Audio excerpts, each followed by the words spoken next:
გამარჯობა. დღეს ვისაუბრებ ბაბილონზე, ძველი მსოფლიოს ერთ-ერთ ყველაზე ძლევამოსილ ქალაქ სახელმწიფოზე. ბაბილონი, რომელიც აქადურად ბაბილი, ასე ითქმის და შუმერულად გადინგირ რა, ნიშნავს ღმერთების კარიბჭეს. იგი მდებარეობდა შუამდინარეთში, მდინარე ეუფრატის სანაპიროზე, დღევანდელი ერაყის ტერიტორიაზე და მიუხედავად იმისა, რომ ქალაქი ჯერ კიდევ შუმერულ პერიოდში ძველი წელთა მე-3000 წლებში უკვე არსებობდა, ბაბილონის ისტორიული აღმასვლა დაიწყო ამორევთა დინასტიის დროს. ყველაზე დიდი აღმასვლა ფაქტობრივად უკავშირდება მეფე ჰამურაბის, რომელიც ძველი წელთა 1792-1750 წლებში, ანუ მე-18 საუკუნეში მოღვაწეობდა და მან შექმნა პირველი კანონთა სრული კოდექსი. ბაბილონი ხდება მთელი სამხრეთ მესოპოტამიის ცენტრი, ხორციელდება სამართლებრივი და ადმინისტრაციული რეფორმები ჰამურაბის მიერ, ეუფრატის მართვის და საირიგაციო სისტემები ფაქტობრივად სწორედ რომ ჰამურაბის შექმნილია.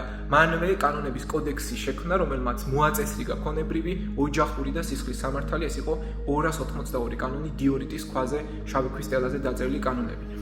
ეს იყო მსოფლიოს ერთ-ერთი ფაქტობრივად უძველესი და სრულად შემორჩენილი სამართლებრივი ტექსტი და გამოირჩეოდა პრინციპით თვალი თვალის წილ, კბილი კბილის წილ, ანუ შურისძიების პრინციპი იყო ლათინურად lex talionis, ასე ითქმის.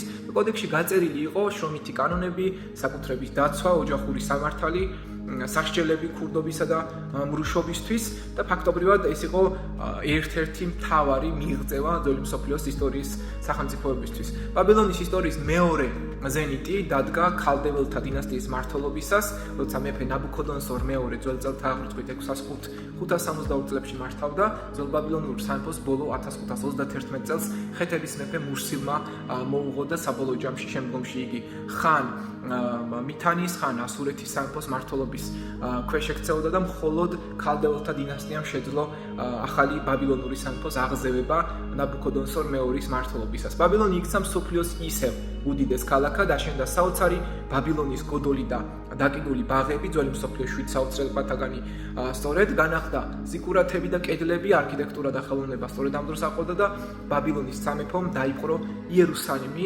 გაანადგურა იერუსალიმში არსებული პირველი ტაძარი და იქ ყოფი მცხოვრები ებრაელები გადმოასახლა ბაბილონში, რასაც ძველ აღთქმაში ბაბილონური ტყვეობა ეწოდება. ბაბილონის მთავარი ღვთაება იყო მარდუქი, სამყაროს შემქმნელი და მმართველი და ყოველ წელს ტარდებოდა ახალი წლის დღესასწაული, რომელსაც ერქვა აკიტუ და ამ დროს მეფე მარდუქის ტაძარში იდრეკდა მუხს და იღებდა ხელახალ მანდატს მაშინდელი ბაბილონის მეფე. ბაბილონი იყო ასტრონომიის, მათემატიკისა და ფილოსოფიის ცენტრი და ბაბილონელებმა შემოიღეს 60-ზე მეტი დაფუძნებული საყოველთაო სისტემა, მაგალითად მათივე შექმნილია დღის 60 წუთი, საათის 60 წამი, აქედან მოდის სწორედ და მათ ჩამოაყალიბეს ეს პირველად საათობრივი სისტემა და ბაბილონი საბოლოო ჯამში დაეცა ძველი წელთა 529 წელს, როცა მეფე კიროს მეორე დიდმა სპარსეთის იმპერიის დამაარსებელმა აქემენდურის სპარსეთის მშვიდობიანად დაიპყრო ქალაქი, მან ბაბილონის კულტურა და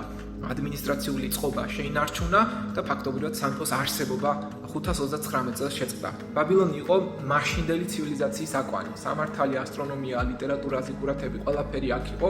იგი ფიგურირებს ბიბლიაშიც, როგორც გითხარით და მას მოიხსენებენ როგორც უჯულოების ცოდვიან ქალაქს, რაც ქრისტიანულ იდეურ ტრადიციაში მის მითოლოგიზებას უწყობს ხელს და არქეოლოგიური გათხრებისას აღმოჩენილია ჰამურაბის კოდექსი, ბაბილონის კარიბჭე, იშთარის კარიბჭე იგივე და ბაბილონის კედლები და ტაძრის ნანგრევები.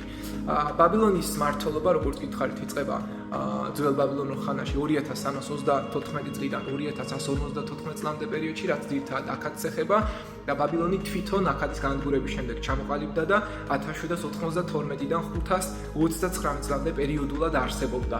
დამაარსებელი ბაბილონის სამეფოსი იყო ამორევებთა დინასტია, კერძოდ ჰამურაბი და ბაბილონის სხვადასხვა დიალექტურ ენაზე აქადურ ბაბილონურ დიალექტებზე საუბრობდა იქ მცხოვრები მოსახლეობა, მთავარი ღმერთი იყო მარდუქი და კანონს ასევე დიდი ძალა ჰქონდა, კერძოდ ჰამურაბის კოდექსს, დაცემის მიზეზი კი იყო სპარსეთის მხრიდან კიროს მეორის მიერ 529 წელს ბაბილონის დაცემა და დაპყრობა.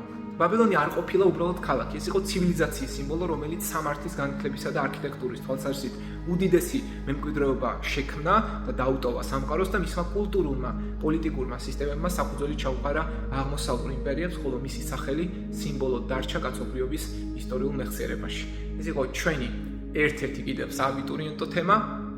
თუ ეს საკითხი და ასეთი თხრობის სტილი მოგწონს, აუცილებლად გააზიარე ვიდეო და დაელოდე უკვე შემდგომ სააბიტურიენტო თემას. ხოლო თუ ჩემთან პირადად გნებავთ ისტორიაში მომზადება, დამიკავშირდით ინბოქსში ან აი აქ მითითებულ ნომერზე. აბა დროებით.